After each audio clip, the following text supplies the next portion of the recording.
ในปัจจุบันรัฐบาลของเกาหลีใต้ถือว่านิ่งเฉยอีกต่อไปบ่ได้หลังจากที่นักศึกษาของเกาหลีใต้ถูกหลอกลวงไปเฮ็ดเวียกอยู่ในประเทศกัมพูชาสุดท้ายถูกกักขังและก็ถูกทรมานจนเสียชีวิต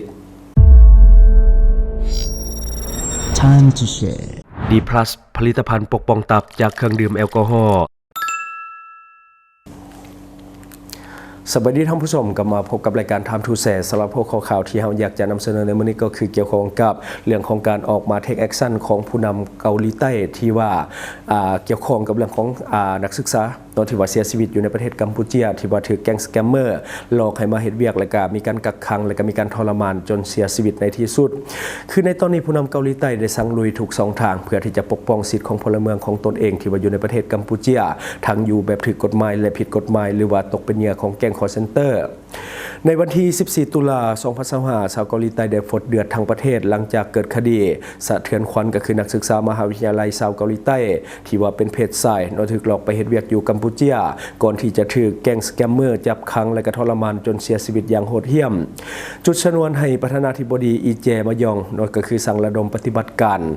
ทางการทูตเต็มรูปแบบและก็ยกระดับการเตือนการเดินทางไปที่ประเทศกัมพูชาเป็นระดับพิเศษพร้อมทางประกาศอย่างแข็งกล้าว่าชีวิตของพลเมืองของเกาหลีใต้ทุกคนเป็นความรับผิดชอบสูงสุดของรัฐบาลคดีพักมินโฮกลายเป็นจุดเดือดหลังถูกทรมานจนเสียชีวิตภายในค่ายกักกันของกลุ่มสแกมเมอร์ก็คือเหยื่อก็คือพักมินโฮอายุเพียงแต่22ปีเป็นเพศชายเป็นนักศึกษาจากกรุงโซลที่ว่าถูกหลอกให้เดินทางไปเฮ็ดเวียกที่ประเทศกัมพูชาก่อนที่จะถูกจับขังภายในค่ายที่เป็นของสแกมเมอร์หรือว่าแก๊งคอลเซ็นเตอร์ถูกบังคับให้มีการร่วมขบวนการหลอกลวงผ่านสื่อออนไลน์หรือว่าเป็นสมาชิกของแก๊งคอลเซ็นเตอร์พยานที่อยู่ในเหตุการณ์ก็คือผู้ที่ตกเป็นเหยื่อคือกันได้ให้การว่าพักหรือว่าผู้ที่เสียชีวิตเขาถูกซ่อมด้วยท่อเหล็กและก็ถูกเอาไฟสอดจนยางบ่ได้และหายใจบ่ออกและก็เสียชีวิตภายในรถในขณะที่กำลังนำตัวส่งไปที่โรงหมอศพของพักมินโฮยังถูกเก็บไว้ในห้องเย็นที่เมืองหลวงของกัมพูชาก็คือพนมเปญมานานกว่า2 เดือนแล้วในขณะที่ครอบครัวได้ร้องไห้และก็อ้อนวอนให้รัฐบาลของเกาหลีใต้ช่วยในการนำศพของลูกชายกลับคืนบ้านอย่างสมเกียรติศักดิ์ศรีของมนุษย์คนหนึ่งอัยการของกัมพูชาได้ตั้งข้อหากับชาวจีน3 คนและก็ยังมีตื่มอีก2 คนที่สามารถหลบหนีไปได้เรื่องนี้ได้เป็นจุดเริ่มต้นของความเดือดในสังคมเกาหลีใต้ต้องเล็งเฮ็ดหยังจักอย่างเพื่อที่จะกอบกู้เกียรติและศักดิ์ศรีของชาวเกาหลีใต้ให้กลับคืนมาทางการของเกาหลีใต้ได้ตั้งโต๊ะพิเศษในพนมเปญเพื่อเข้าไปแก้ไขปัญหานี้ด้วยตนเองอย่างรีบด่วนสมาชิกสภาบางท่านได้เสนอในที่ประชุมให้มีการใส่กำลังทหารก็คือเพื่อแก้ปัญหาให้มันรีบด่วนประธานาธิบดีอีเจมยองก็คือได้เรียกร้องให้ประชุมคณะรัฐมนตรีอย่างรีบด่วนพร้อมทางสั่งให้มีการตั้งทีมเฉพาะกิจเพื่อที่จะไปเฮ็ดเวียกเฉพาะในกัมพูชาภายใต้การกำกับของที่ปรึกษาความมั่นคงวีซองลักอันนี้ก็คือสายรหัสของเขาเจ้าก็คือวีซองลักเพื่อที่จะเล็งช่วยเหลือและก็นำประชาชนเกาหลีใต้กลับคืนประเทศให้ไวที่สุดรัฐบาลเกาหลีใต้เตรียมส่งกำลังตำรวจชุดพิเศษไปตั้งโต๊ะตำรวจในพนมเปญก็คือเมืองหลวงของกัมพูชาเพื่อที่จะมีส่วนร่วมในการสอบสวนกับตำรวจท้องถิ่นของกัมพูชาโดยกงกระทรวงการต่างประเทศของเกาหลีใต้ยังได้เรียกเอกอัครราชทูตของกัมพูชาประจำกรุงโซลเข้าพบเพื่อที่จะประท้วงอย่างเป็นทางการและขอคำชี้แจงอย่างรีบด่วนแต่สิ่งที่สร้างแห่งสั่นสะเทือนที่สุดก็คือคำกล่าวของอีอินจูสมาชิกสภาพรรคประชาธิปไตยที่โพสต์ลง Facebook ส่วนตัวอย่างดุเดือดว่ากัมพูชาบ่ได้รับผิดชอบต่อกับชีวิตพลเมืองของพวกเฮารัฐบาลควรพิจารณาทุกมาตรการแม้แต่การปฏิบัติทางการทหารก็ตามยกระดับเตือนการเดินทางเข้ากัมพูชาก็คือห้ามเดินทางหากว่าบ่มีกรณีจำเป็นหลังเหตุการณ์นี้เกาหลีใต้ก็ได้ยกระดับเรื่องของการแจ้งเตือนการเดินทางไปประเทศกัมพูชารวมทั้งกรุงพนมเปญหรือว่าเมืองซีฮานกวิลและก็ภูเขาโบกอขึ้นเป็นระดับพิเศษรัฐบาลเกาหลีใต้ประกาศชัดเจนว่าให้พลเมืองหลีกเลี่ยงการเดินทางที่จะเข้าไปยังประเทศกัมพูชาโดยที่ว่าบ่มีความจำเป็นให้เลื่อนไปก่อนและก็ให้ผู้ที่ว่าอยู่ในพื้นที่ที่มีความเสี่ยงในประเทศกัมพูชาให้ฮีพอนออกจากประเทศกัมพูชาทันทีอันนี้ก็คือเนื้อในข่าวตอนที่กำลังเกิดขึ้นในปัจจุบันก็คือมัน ค่อนข้างดุเดือดหลายคนน่าจะได้เห็นข่าวเลยที่ว่ามันเกิดขึ้นในโลกโซเชียลและก็สำนักข่าวต่างๆที่ว่าเป็นโทรภาพหรือว่าเป็นทีวีเขาเจ้าก็นำเสนอข่าวนี้เช่นเดียวกันนั่นก็คือตัวเลขทางด้านสถิติที่ว่ามันเกิดอาชญากรรมของคนเกาหลีในประเทศกัมพูชานี่มันเพิ่มขึ้นก็คือมันเห็นได้ชัดเจนว่ามันเพิ่มขึ้นฮอด20เท่าโตก็คือภายในระยะเพียงแต่2ปีเท่านั้นแต่ว่ามันเพิ่มขึ้นฮอด20เท่าจากข้อมูลของกระทรวงการต่างประเทศของเกาหลีใต้ในปี2023นั่นก็คือมีผู้ตกเป็นเหยื่อเพียงแต่17คนเท่านั้นอันนี้คือเริ่มต้น2023แต่ต่อมาปี2024ได้เพิ่มขึ้นเป็น220คนเห็นได้ชัดเจนว่ามันเพิ่มขึ้นหลายและก็เพิ่มขึ้นไวและก็มาถึงท้ายเดือน8ปี2025ยังบ่ทันได้หมดปีซ้ำได้เพิ่มขึ้นมาเป็น330คนเนาะอันนี้เห็นได้ชัดเจนว่าเพิ่มขึ้นหลายคดีก็มีลักษณะคล้ายๆกันถูกหลอกให้ไปเฮ็ดเวียกหรือว่าหลอกให้ไปหาเงินกับแก๊งคอลเซ็นเตอร์แล้วก็ถูกยึดพาสปอร์ตหรือว่าหนังสือเดินทางต่างๆถูกคุมขังในค่ายแล้วก็ยังถูกบังคับให้ร่วมหลอกลวงผ่านสื่อออนไลน์ก็คือหลอกลวงเหยื่อผ่านสื่อออนไลน์แล้วก็เป็นแก๊งคอลเซ็นเตอร์คือหาเงินให้เขาเนาะก็คือ Amnesty ชี้ให้เห็นว่ากัมพูชาแม้ได้เพิกเฉยต่อกับปัญหาเรื่องของสแกมเมอร์หลายกว่า50แห่งภายในประเทศก็คือองค์การ Amnesty International ได้เปิดเผยว่ารายงานล่าสุดก็คือระบุมีค่ายสแกมเมอร์ขนาดใหญ่หลายกว่า53แห่งทั่วประเทศกัมพูชาและก็กล่าวหาว่ารัฐบาลพนมเปญปล่อย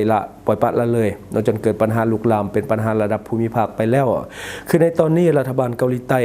กำลังถือกดดันอย่างหนักให้รัฐบาลฮีพอนใส่มาตรการตอบโต้เชิงลุกต่อกัมพูชาบางสำนักข่าวถึงกับพาดหัวข้อข่าวว่าเกาหลีใต้อาจจะบ่ทนอีกต่อไปสรุปก็คือเหตุการณ์นี้บ่แม่นเพียงแต่คดีอาชญากรรมอีกต่อไปแต่ว่ากลายเป็นจุดแตกหักของการทูตที่สะเทือนระหว่างเกาหลีใต้และก็กัมพูชาและก็อาจจะเป็นขังทำอิฐที่ว่ากรุงโซลหรือว่าเกาหลีใต้ใส่มาตรการทางการทหารต่อกับประเทศในอาเซียนหรือว่าประเทศในเอเชียตะวันออกเฉียงใต้หากรัฐบาลของกัมพูชายังคงนิ่งเฉยต่อกับชีวิตของคนเกาหลีใต้อยู่แบบนี้อันนี้ก็คืออาจจะเป็นเรื่องใหญ่เพราะว่าตอนนี้นี่สำนักข่าวต่างๆนำเสนอไปแล้วเรื่องของการใช้มาตรการหรือว่าการเทคแอคชั่นของรัฐบาลเกาหลีใต้เพื่อที่จะช่วยคนของตนเองที่ว่าอยู่ในประเทศกัมพูชาทั้งแบบที่ถูกกฎหมายและแบบที่เข้าเมืองแบบผิดกฎหมายบ่มีเวิร์กเพอร์มิทก็คืออยู่กับแก๊งสแกมเมอร์ต่างๆอันนี้ก็คือสิ่งที่มันกำลังเกิดขึ้นและก็หลายประเทศกำลังติดตามข่าวนี้อย่างใกล้ชิดสิ่งที่สังเกตได้จากเหตุการณ์ดังกล่าวแน่นอนละประชาชนและรัฐบาลเกาหลีใต้เขาให้ความสำคัญกับชีวิตของคนประเทศเขาหลายก็คือเขานี่กดดันรัฐบาลให้รัฐบาลต้องเทคแอคชั่นอย่างหีบด่วนและรัฐบาลก็ได้มีการเรียกคณะที่เกี่ยวข้องมาประชุมกันอย่างหีบด่วนเพื่อที่จะให้การช่วยเหลือคนในประเทศคนของเขาเจ้าที่ว่าอยู่ในประเทศกัมพูชาทั้งที่เป็นนักท่องเที่ยวและก็มาเฮ็ดเวียกแบบผิดกฎหมายก็คือมาเป็นอันนี้แหละแก๊งสแกมเมอร์แล้วก็มีการเสียชีวิตโดยเชิงว่าตอนนี้เขากำลังเล็งคือรัฐบาลพร้อมที่จะเฮ็ดทุก2ทางเพื่อที่จะปกป้องคนของตนเองก็คือเขาเห็นได้เลยว่าเขาเจ้านี้เอาใจใส่หลายก็คือมีการประชุมกันมีการที่จะตั้งโต๊ะมีการที่จะเอาตำรวจเข้ามาที่กัมพูชาก็คือชีวิตของประชาชนนี่เป็นที่หนึ่งต้องมาก่อนแล้วก็มีการประชุมมีการตั้งโต๊ะพิเศษเนี่ยขึ้นมาแบบเป็นจริงเป็นจังเรื่องของความสัมพันธ์ทางการทูตระหว่างเกาหลีใต้และก็กัมพูชานี่เอาไว้ก่อนมันเป็นเรื่องที่ห้องลงมาจบคดีค่อยว่ากันซึ่งว่าตอนนี้เดินหน้าที่จะช่วยประชาชนของตนเองอย่างหีบด่วนคือตอนนี้เกาหลีใต้พยายามที่จะตั้งโต๊ะก็คือเข้าไปบริหารงานเองก็คือไปร่วมกับตำรวจกัมพูชาเพื่อให้เวียกงานมันเดินไวก็คือจะไปตั้งโต๊ะหรือว่าตั้งสำนักงานชั่วคราวเพื่อที่จะเฮ็ดเวียกร่วมกับตำรวจกัมพูชาก็คือการร่วมมือกันก็เพื่อที่จะช่วยประชาชนของตนเองให้ไวที่สุดเท่าที่จะไว้ได้ซึ่งมันแสดงให้เห็นถึงประสิทธิภาพการเฮ็ดเวียกของเจ้าหน้าที่ในกัมพูชาที่มันอาจจะยังบ่ดีพออาจจะช้าอาจจะยังบ่ชัดเจนพอและก็ความนิ่งเฉยต่อกับปัญหาดังกล่าวอันนี้ก็คือเขาฮิพอนเขาอยากจะเล็งช่วยคนเขาไวๆก็คือจะเข้าไปช่วยด้วยตนเองแต่ก็ต้องได้ไปร่วมมือกับกัมพูชาอีกเท่านึงเพราะว่าเป็นประเทศเขาเรื่องนี้เป็นที่จับตาของนานาชาติที่ว่าอยู่อ้อมข้างบ่เฉพาะแต่ในอาเซียนก็คือทั่วโลกที่ว่ามีการนำเสนอข่าวนี้สำนักข่าวใหญ่ๆก็นำเสนอข่าวนี้เช่นเดียวกันเมื่อเช้านี้เฮาเองก็ได้อ่านไปหน่อยนึงแล้วที่จริงประชาชนจากหลากหลายประเทศที่กำลังตกเป็นเหยื่อในกัมพูชาก็คือยังมีหลายมันบ่เฉพาะแต่ประเทศเกาหลีใต้ที่ว่าเดินทางไปประเทศอ้อมข้างที่อยู่ใกล้เคียงกับกัมพูชาก็เดินทางไปแม้แต่คนลาวเขาก็บ่แม่นน้อยที่ว่าอยู่ในกัมพูชาในปัจจุบันแต่ว่าผู้นำในหลายประเทศก็ยังอยู่ในท่าทีที่เพิกเฉยต่อกับปัญหาดังกล่าวบ่ได้หิมห่อนคือกับเกาหลีใต้ที่เขาเจ้าแบบเล็งช่วยคนเขาในปัจจุบันซึ่งว่าที่จริงมันมีคนจากหลากหลายประเทศแต่ว่ายังบ่ทันได้เป็นข่าวแล้วก็บ่มีการเทคแอคชั่นคล้ายๆกับอยู่ในเกาหลีใต้ เนาะก็คือเขาเจ้าในฮีบฮอนแล้วก็เป็นข่าวใหญ่โตในตอนนี้ถ้ามีความคืบหน้าเนาะเกี่ยวกับเรื่องของการช่วยเหลือของคนเกาหลีใต้อยู่ในประเทศกัมพูชาเนาะเขาจะมารายงานเพิ่มเติมเพราะว่าตอนนี้ข่าวมันออกมาเฉพาะแต่เท่านี้ทราบว่ามันมีความคืบหน้าก็จะมาเล่าสู่ฟังเติมเนาะอันนี้ก็คือสิ่งที่เราเก็บมาเล่าสู่ฟังหวังว่าท่านจะได้รับสาระดีๆสำหรับท่านที่ว่าเบิ่งรายการเราอยู่คิดเห็นจะได้กับสิ่งที่ว่านำเสนอไปก็อย่าลืมฝากไว้ภายใต้คอมเมนต์ของเราและข้าพเจ้าจะเข้าไปอ่านด้วยตนเองขอขอบใจบริษัทเพชรสุขมิไซเจริญทรัพย์จำกัดผู้เดียวบริการก่อสร้างครบวงจรหับสำรวจพื้นที่ก่อสร้างและให้คำปรึกษาโครงการหับออกแบบโครงการต่างๆทั้งแบบ 2D และ 3D การบริการคิดไล่และการประเมินโครงการก่อสร้าง